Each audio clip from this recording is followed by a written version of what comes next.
Hello दोस्तों, मेरा नाम मीनाक्षी है। मैं भी 22 साल की हूँ और हमारे गांव में रहती हूँ, जहाँ सब कुछ इतना सादा और देसी है कि लगता है जैसे समय ठहर सा गया हो। मेरी आंखें काली काली हैं, बाल लंबे घने जो कमर तक लहराते हैं। मेरा फिगर अरे वो तो ऐसा है कि जब मैं चलती हूँ तो हवा भी थोड़ी सी ठहर जाती है। मैं थोड़ी शरारती हूँ लेकिन दिल से बहुत सीधी। मेरी कमर पतली है और जब मैं साड़ी पहनती हूँ तो वो ऐसे लिपटती है जैसे कोई रात छुपा रही हो। हाँ, मैं जानती हूँ कि लड़के मुझे देखकर क्या सोचते हैं, लेकिन मैं तो बस अपनी जिंदगी जी रही हूँ। आज मैं तुम्हें अपनी कहानी सुनाने वाली हूँ जो मेरी जिंदगी की सच्ची घटना है। ये कहानी थोड़ी लंबी है लेकिन सुनो तो सही, शायद तुम्हें मजा आए।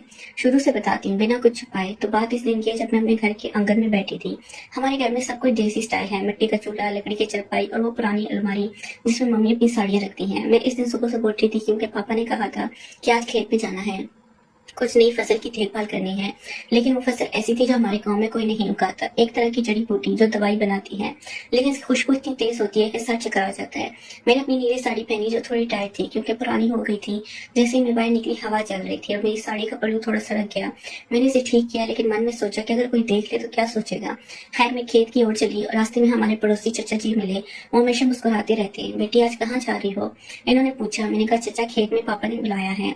वो हंसे और बोले, चाचा, वो वाली फसल सावधान रहना, इसकी पत्तियां छूने से हाथ गर्म हो जाते हैं। मैंने सोचा, गर्म हो जाते हैं मतलब क्या?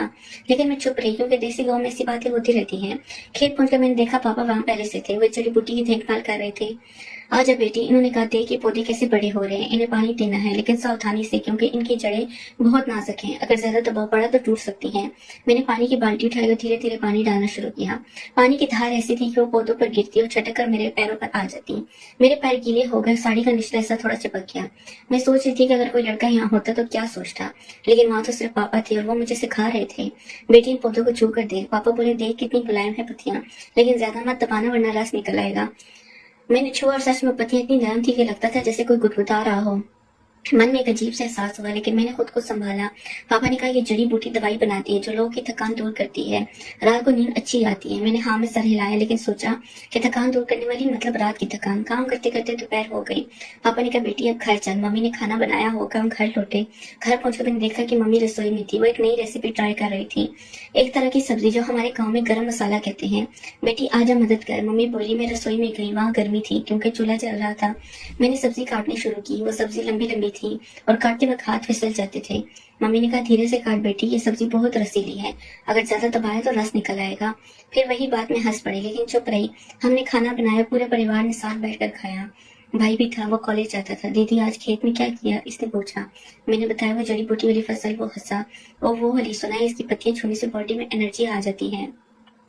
मैंने सोचा एनर्जी मतलब क्या है, लेकिन मैंने टॉपिक चेंज कर दिया। देसी घरों में ऐसी बातें चलती रहती हैं लेकिन कभी सीधे नहीं कहते। शाम हुई तो मैं अपने कमरे में गई।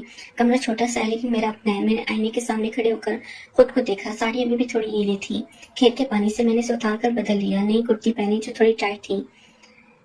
मन में सोचा कि अगर कोई दोस्त आ जाए तो क्या कहेगा, लेकिन कोई नहीं आया। रात को डिनर के बाद सब सो गए लेकिन मुझे नींद नहीं आ रही थी। मैं बाहर आंगन में बैठ गई।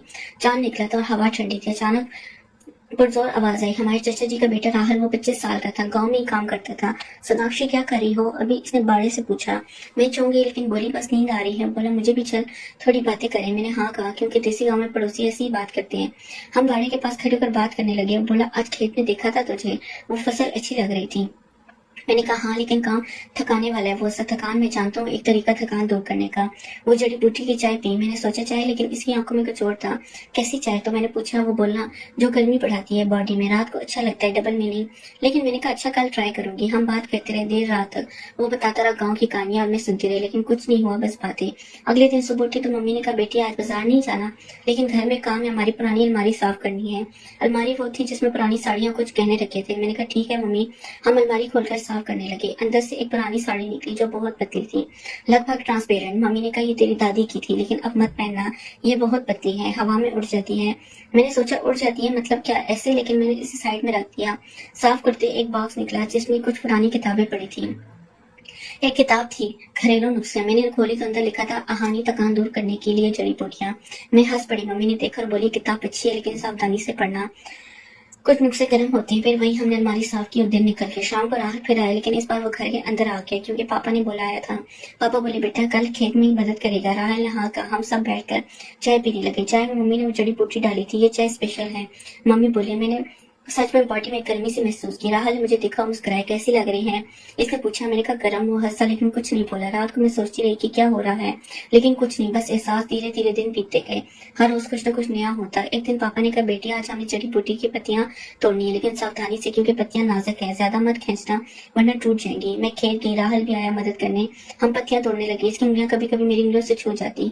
सॉरी वो बोला, लेकिन इसकी आंखें कह रही थी कुछ और। मैंने कहा कोई बात नहीं। पत्तियां तोड़ते वक्त रस निकल आया, एक पौधे से देख रस निकल गया। मैंने कहा, वो बोला हाँ कभी कभी ज्यादा दबाव से निकल जाते हैं, लेकिन हमने काम खत्म किया और घर लौटे। घर में मम्मी ने इन पत्तियों से दवाई बनाई। ये दवाई लोग की बेचेंगे पापा बोले, लेकिन पहले टेस्ट करो। मैंने थोड़ी सी ली और बॉडी में एक सनसनाहट हुई। रात को नींद अच्छी आई, लेकिन सपने अजीब आए, जैसे कोई छू रहा हो लेकिन नहीं छू रहा। कुछ दिनों बाद गाँव में एक एहतिसाब हुआ। वो एहतिसाब हमारे गाँव का स्पेशल था, जड़ी एहतिसाब। इसमें सब लोग जड़ी बूटियां बांटते हैं और एक रस्म होती है जहाँ लड़कियां पौधों को सजाती हैं। मैंने अपनी सबसे अच्छी साड़ी पहनी जो लाल थी और चमकदार। एहतिसाब में राहुल मिला, वाह सनाशी आज तो कमाल लग रही हो, इसने कहा। मैंने शर्मा कर कहा धन्यवाद। हम पौधों को सजाने लगे। सजाते वक्त मेरी साड़ी का पल्लू सरक गया। थोड़ा राहुल ने देखा लेकिन कुछ नहीं कहा। वो बोला ये पौधे सजाने से अच्छी खुशबू आती है, बॉडी में घुस जाती है। मैंने हाँ कहा। एहतिसाब में डांस हुआ, लेकिन देसी स्टाइल, कोई जोरदार नहीं, बस हल्का सा। राहुल ने मेरा हाथ पकड़ा। डांस में इसका हाथ गर्म था। तेरा हाथ कितना नरम है, इसने कहा। अरे मैंने हाथ छुड़ा लिया लेकिन मुस्कुराई। एहतिसाब खत्म हुआ और हम घर लौटे। रात में सोच रही कि क्या राहुल कुछ सोच रहा है, लेकिन अगले दिन वो समा नहीं था। समय बीतता गया, मैं जड़ी बूटी के बिजनेस में मदद करने लगी। पापा ने कहा बेटी तो बड़ी हो गई, बिजनेस संभाल। मैंने हाँ कहा। राहुल भी मदद करता, हम साथ में पौधों की देखभाल करते। हर दिन कुछ न कुछ होता, कभी रस निकलता, कभी पत्तियां छूटती, कभी खुशबू से सर चकराता, लेकिन कभी कुछ आगे नहीं बढ़ा। एक दिन हम खेत में थे, अचानक एक पौधा गिर गया। राहुल ने उसे उठाया और उसका रस उसके हाथ पर लग गया। उफ गर्म लग रहा है, इसने कहा। मैंने अपना रुमाल दिया, लगा ले। मैं बोला तेरा रुमाल खुशबू तेरी। इसमें मैं शर्मा गई, लेकिन फिर काम में लग गए। देसी जिंदगी ऐसी है, छोटी छोटी बातें लेकिन दिल को छूती। धीरे धीरे मैंने नोटिस किया राहुल की नजरें बदल रही हैं। वो ज्यादा बात करता, ज्यादा मुस्कुराता। एक शाम हम आंगन में बैठे थे, पापा और मम्मी अंदर थे। राहुल बोला सोनाक्षी तुझे पता है जड़ी बूटी क्या करती है? मैंने कहा थकान दूर। वो बोला नहीं, वो प्यार बढ़ाती है, बॉडी में फीलिंग लाती है। मैं चाहूंगी क्या मतलब? वो करीब आया लेकिन मैंने रोक दिया। राहुल ये क्या? बोला कुछ नहीं, बस कह रहा था। बोला नहीं कि कुछ होने वाला। सस्पेंस बढ़ रहा था। अगले दिन वो फिर आया, इस बार गिफ्ट लेकर, एक नई साड़ी। ये तेरे लिए, इसने कहा। साड़ी पतली थी, सिल्क की। मैंने कहा क्यों? वो बोला बस तुझे सूट करेगी, पहन कर दे। मैंने कमरे में जाकर पहनी, बाहर आकर दिखाया कैसी लग रही हूँ। वो बोला बहुत, हाथ मतलब सुंदर, डबल मिली। लेकिन मैंने धन्यवाद कहा, लेकिन धीरे से मैंने सोचना शुरू किया कि ये सब क्या है। मैं थोड़ी कंफ्यूज थी। एक दिन मैंने मम्मी से बात की, मम्मी राहुल अजीब व्यवहार कर रहे हैं। मम्मी हंस बैठी, वो तुझे पसंद करते, लेकिन तू क्या सोचती है? मैंने कहा पता नहीं। मम्मी बोली देखी गाँव में प्यार ऐसे ही होता है, जड़ी बूटियों की तरह धीरे धीरे बढ़ता है, लेकिन सावधान रहना, ज्यादा गर्मी मत होने देना। मैं समझ गई, लेकिन राहुल के साथ बातें जारी रही। हम खेत जाते, पौधे से जाते, चाय पीते। हर बार वो करीब आने की कोशिश करता, लेकिन मैं रोक देती। सस्पेंस बना रहा, लगता था कुछ होगा लेकिन नहीं होता। कुछ महीने बाद गाँव में एक बड़ा बदलाव आया। वो जड़ी बूटी का बिजनेस बड़ा हो गया। पापा ने कहा बेटी अब तो ये संभाल, मैं बड़ा हो रहा हूँ। मैंने हाँ कहा। राहुल भी पार्टनर बना, हम साथ काम करने लगे। लेकिन एक दिन राहुल ने कहा सोनाक्षी मैं तुझसे शादी करना चाहता हूँ। मैं चौंक गई। क्या? वो बोला हाँ तुझे प्यार करता हूँ। वो सब बातें, वो एहसास सब इसलिए मैंने सोचा तो ये था राज। लेकिन मैंने कहा राहुल मैं तैयार नहीं, मैं अपना बिजनेस बड़ा करना चाहती हूँ।